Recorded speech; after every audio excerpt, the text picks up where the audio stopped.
Aprender a lidar com as frustrações dos filhos é algo difícil para os pais, até porque, como mãe e pai, seu maior desejo é ver seus filhos felizes e com um sorriso no rosto.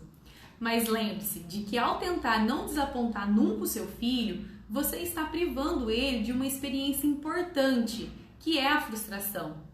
Nós adultos sabemos que nem sempre as nossas vontades serão atendidas, como aquela viagem, as férias, o melhor carro, o melhor emprego, o emprego dos sonhos, né? Aquele sapato da vitrine. Então as crianças, elas também precisam entender que ao longo da vida é normal se decepcionar. É importante receber pequenas doses de frustrações desde a infância.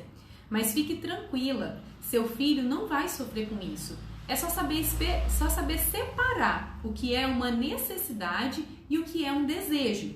Por exemplo, negar um brinquedo que ela quer antes do aniversário não vai prejudicar o seu desenvolvimento. Aprender a esperar também é importante.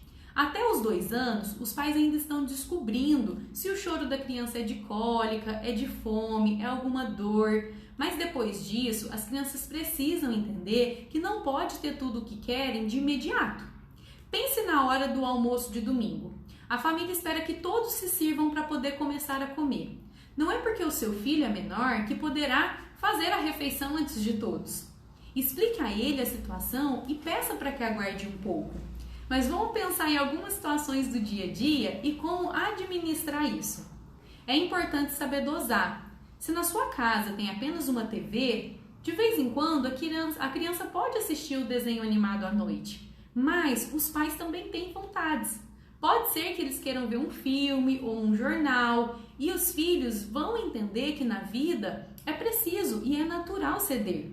Enquanto vocês forem jogar um videogame, por exemplo, não deixe as crianças vencer sempre, só ganhar. Atender o desejo delas é gostoso, mas nem sempre vamos poder satisfazê-las. Se o seu filho estiver acostumado a ter todas as vontades concretizadas, é possível que comece a chorar quando ouvir um não. Sabemos como é dolorido ver o sofrimento de quem amamos, só que nesse momento, dê carinho, abrace, mas não mude de ideia. Ele precisa entender que a frustração é normal.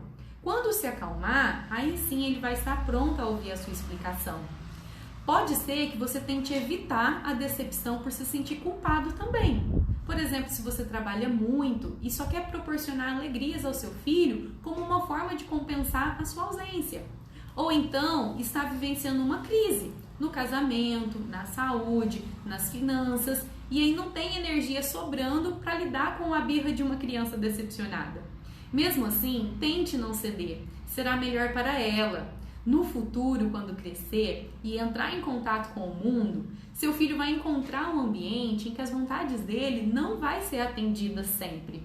Na escola, por exemplo, os amigos podem ficarem chateados com uma criança que não gosta de dividir os brinquedos ou que não sabe perder nos jogos.